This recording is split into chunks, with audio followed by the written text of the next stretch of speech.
Less than 48 hours before the general elections in Honduras, thousands of voters could be left without the possibility of casting their ballots as they haven't received their identification documents. Elections were held this Friday in 8 states of Venezuela for indigenous representatives. India's farmers marked 1 year of protests this Friday and remained steadfast despite Prime Minister Narendra Modi's announcement that the 3 controversial agricultural laws that sparked their mobilisations will be repealed.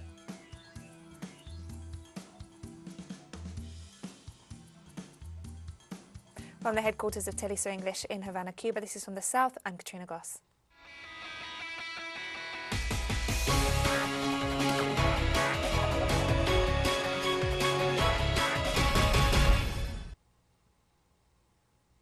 Three days shy of the general elections in Honduras, thousands of people could be left without the right to vote as the National Registry has not delivered their new identification cards. Our correspondent Hilda Silvestrucci brings us more details. The National Pedagogical University, where identity cards are handed out, hundreds of people are waiting to receive their documents. Although they registered more than a year ago, they still do not have their identifications. When I went to see the person who was giving them, they said that there was a wrong number. It was a year old. Well, the letters on the certificate that they give you were erased. The paper was in blank. More than 5 million people registered for the census, but even though the registration was on time, every time they go to the National Registry unit, they are told to come back another day. It was not ready. It did not appear in the system, but I was patient. I went and came back and went again.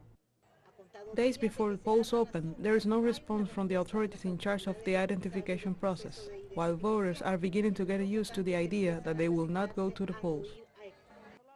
I have been going to all the places to Ciudad España, to Amarateca. They only make you happy. Here I have come 3 times, and the 3 times it's never there. It is a part of the mishandling of the National Registry before I went to the registry, and they took my identity card and now they don't. And now, who is going to pay for that ticket? Some opposition candidates suggest that this is a fraud strategy, given that 100,000 people from the opposition could be left out of the electoral process. Here there will be at least 500,000 people left without voting because the process has been unsuccessful. Many people came many times and did not find their identity card and did not return, and there are a lot of identity cards that are not being delivered because people got tired of coming. So watch out, because here a fraud may be starting since some are being given their IDs and others are not. The new census was part of the agreements between parties to counteract electoral fraud, as there were many deceased who appear as active voters, but now thousands will not be able to participate due to the delay in the process. Hilda Silvestrucci, teleSUR, Honduras. Haitians living and working in the Dominican Republic are facing the possibility of arrest and deportation, even in the case of pregnant women. Our collaborator Danny Shaw brings us more details. We're in Haiti, Chiquito, in the Dominican capital of Santo Domingo. We've tried to talk to different Haitian workers about the ongoing and increasingly difficult situation with Dominican migration. They've said that morning, afternoon, night, it doesn't matter what time, Dominican authorities are sweeping through, picking up Haitians. They've targeted pregnant Haitian women. They've targeted Haitian women who have recently given birth to be taken to La Vacacional de Jaina, which is one of the immigration jails here in DR, before they're deported. Many times there's a lot of human rights abuses. Haitians have talked to me in Creole for the past few days, but they're also afraid of being on camera for obvious reasons. It's sad that they can't articulate in their own words their experience. So this is where many Haitian laborers come to sell their produce, to survive. This is the center of the Haitian migrant community. The human rights abuses that aren't just from the past few days, but years and decades in the Dominican Republic. If a Haitian woman is sexually abused, she doesn't have the right to go to any authority to complain, especially if it's a Dominican assailant who's hurt her.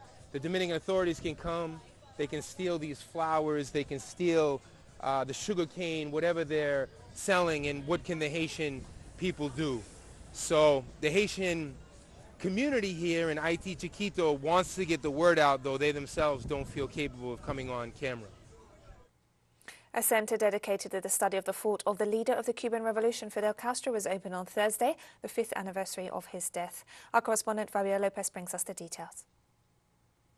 The Fidel Castro Center is a gift to Cuba. This place is the testimony of his life and work. It tells the story of Fidel, which is the story of this island in recent times. Here nothing is casual. Everything has an intention. Every space is symbolic. Every element is iconic. The forest surrounding his life in Virán, the trees of the Sierra Maestra, the stones of the river La Plata in El Salto de Agua, the national tree of Venezuela, the protein plants that he researched in the last day of his existence. Those who come here are going to learn, let's say, not the boring speech of the blockade, not the speech of those who sometimes think that the Cuban Revolution is a jibber-jabber, but how to reinvent a national project, how to reinvent that Cuban Revolution, that constant perfectibility that Fidel sought. As Silvio said, I don't know if he believes that heaven is on earth, but what he does believe is that he has to fight constantly for it. Nothing is missing in this complex. A temporary exhibition hall, an amphitheater, a printing press, a publishing house, a research center, an audiovisual group, a multipurpose hall that includes a cinema for 3D projections, an interactive games area with 40 virtual visits, virtual and traditional libraries, and 9 exhibition halls that attempt to bring together the immense work and legacy with the most up-to-date technological support.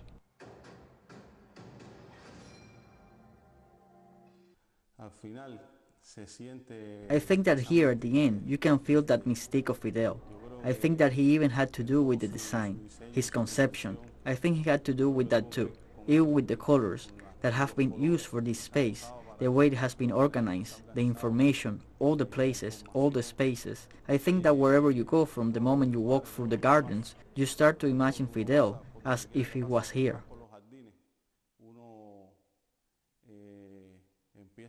In the room called Fidel en el Tiempo, through interactive screen, the visitor will be able to go through his 90 years of life. As a guerrilla fighter, it portrays Fidel as that strategist and tactician, his first degree of commander, the legendary cap, the rifle that accompanied him great out of his life. The gallery Fidel es un país goes through the history of the Cuba he received and the country he bequeathed. Here, the always simple clothes from the last stage of his life when he was following up his agroecological project.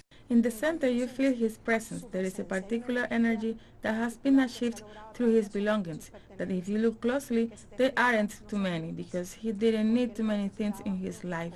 He always wore olive green, and that Jesuit tradition that accompanied him since he was very young. He needed neither no excesses or luxury to live. The Sala Cuba reflects the architectural values of this heritage mansion without the intervention of museography. Here, the visitor can see his condecorations, the gifts he received as head of state and then donated to museums in the country, and the gift from Xi Jinping when he visited Cuba. No exhibit is shown outdoors to avoid tribute as he wished. In the Solidarity Gallery, the technological resources are optimized. The aid given and received by Cuba is collected, as well as Fidel's visit to different places in the world.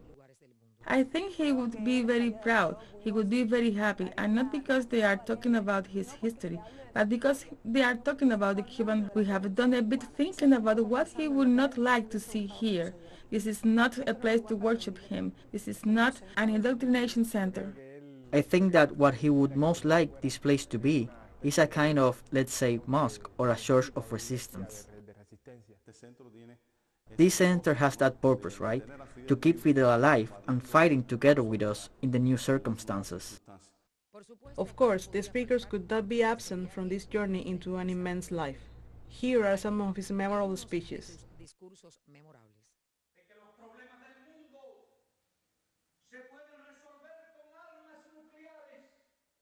But it is in the room Fidel is Fidel where emotions overflow. Para mí Fidel es el hombre más grande de este siglo, compadre.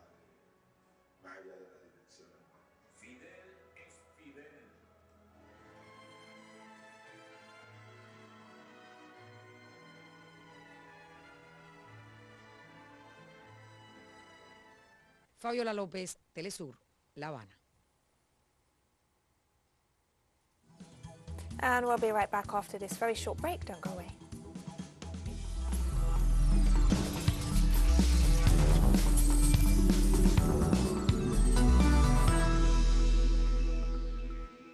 Welcome back to From the South. Elections were held this Friday in 8 states of Venezuela, where voters will elect their indigenous representatives to the regional and municipal parliaments. Voters exercised their right to vote in 74 polling stations set up by the National Electoral Council across the 8 states. Minister of Indigenous Peoples Rosile Gonzalez explained that 69 councillors and 8 legislators will be elected in the states of Amazonas, Anzoátegui, Apure, Bolivar, Delta, Amacuro, Monagas, Sucre and Zulia, where the indigenous populations of the country are concentrated. She also informed that observers from the Council of Electoral Specialists of Latin America would be present throughout the process.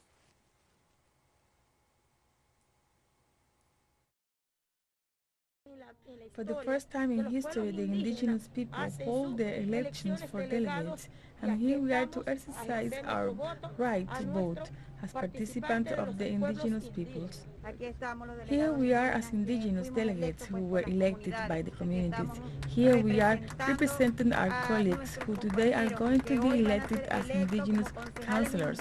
And who better than us as Guayú, as Anyun? We will be exercising the right that we have in the Guajira, our indigenous councillors. Here we are representing ourselves as indigenous women, as Guayú. We are exercising our right and voting for an indigenous council. Today we will be victorious. In Peru, a motion filed by opposition lawmakers to impeach President Pedro Castillo will be analysed by Congress on December 7th. The motion requires 52 votes to be admitted for discussion in Congress, almost double the number of signatures collected to present the motion. If the impeachment motion is approved for further debate, the constitutional procedure establishes that the president must appear before Parliament and present his defence, either in person or with the option of having a lawyer present his case. This is the second attempt by Conservative forces to impeach Castillo, the last of which failed to secure enough votes in Congress. And thousands of Peruvians marched through the streets of the capital, Lima, to the Legislative Palace to express their rejection of the latest attempt by right-wing lawmakers to unseat President Pedro Castillo. Members of the ruling Free Peru Party and members of social movements had planned to march to demand a constituent assembly for the redrafting of the country's constitution, but the objective of their mobilization changed in the face of the latest impeachment attempt. Meanwhile, President Castillo called for dialogue between different political sectors and urged to approve the national budget for 2022. We are rejecting this vacancy request. Let President Pedro Castillo work. Why don't they say they are working for the people? We can only see them attacking, and until now they are not creating or producing a single law to favor the people. Let's just stop the useless confrontation that hurts the country so much. Let's stop this confrontation that hurts so much our teachers, children. What are we waiting for to children attending schools with their peers and teachers? In Bolivia, the March for the Homeland continues on its way to La Paz in support of President Luis Arce and against destabilization attempts by the far-right opposition. The march is strengthened with new delegations of workers who joined from Beni Department and the town of Quillacollo. The marchers have advanced over 95 kilometers in 3 days with the aim of completing the almost 200 kilometers to the capital as a way to show their support for the president, the ruling movement towards socialism and the country's democracy, threatened by far-right sectors seeking to conduct another coup.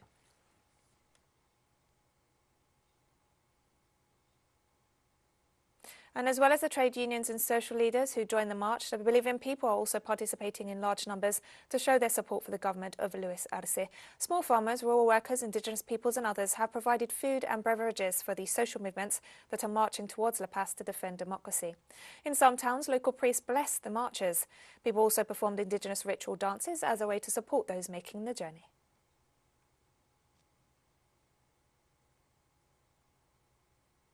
Former Brazilian President Luiz Inácio Lula da Silva continues to lead the polls ahead of the 2022 presidential elections, despite having not officially confirmed his candidacy. According to a poll published on Wednesday by the consulting firm Mas Futura, the leader of the Brazilian Workers' Party continues to lead the voter preferences with 38.6%. The poll also showed that voter preference for the Workers' Party increased from 42.5% last October to 43.7% in November. Meanwhile, current President Jair Bolsonaro trails behind with 32.4% of voter intention. Lula recently toured Europe, where he received a warm welcome from political movements and even the Spanish Prime Minister and French President. He has said he will confirm whether he's going to run in 2022 at the beginning of the new year.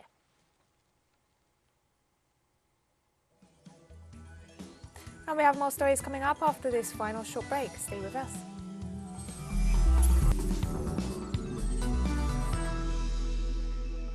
Welcome back to From the South. India's farmers are marking 1 year of their protests and remain steadfast despite Prime Minister Narendra Modi's announcement that the 3 controversial agricultural laws that sparked their mobilisation will be repealed. Tens of thousands of farmers came out to demonstrate across India this Friday to mark a year of their protest against government reforms in the sector. In a surprise reversal ahead of elections in key states, Prime Minister Modi announced last Friday that the laws would be repealed when India's parliament meets later this month. After a year of continuous protests, farmers' unions welcomed the move but decided not to end their protests completely until the laws are formally repealed. We will stop the occupation of this highway as soon as the farm laws are officially repealed during the parliament session. After that, under our farmer union leaders' guidance, we will go back to our homes. We also face issues being here on the streets. We also want to go back. As long as the minimum price safety is not introduced by the government, we are staying here. We are moving only once MSP is implemented. Otherwise, we are not going. In order to win the larger fight, we not only have to fight against the current government, but also need to understand that every farmer, every class of farmer has to be taken under consideration when we are going to talk about the well-being of farmers, and until the interests of all the classes of farmers are met, we will not be able to achieve the real victory, or victory in a real sense. Iran's Deputy Foreign Minister has stressed that negotiations on the nuclear deal will fail if Western countries do not withdraw unilateral coercive measures. Ali Bagheri Kani, Iran's Deputy Foreign Minister for Political Affairs, assured on Thursday that any progress in the talks set to resume in Vienna must result in the elimination of sanctions against the country and guarantee that a future United States government will not breach the nuclear agreement again. He also denounced that the government of Joe Biden is repeating the mistakes of his predecessor and continuing with the failed policy of maximum pressure against Tehran. In addition, he called on European countries to compensate for their non-compliance with the nuclear deal by implementing practical steps to remove sanctions and obstacles to Iran's development.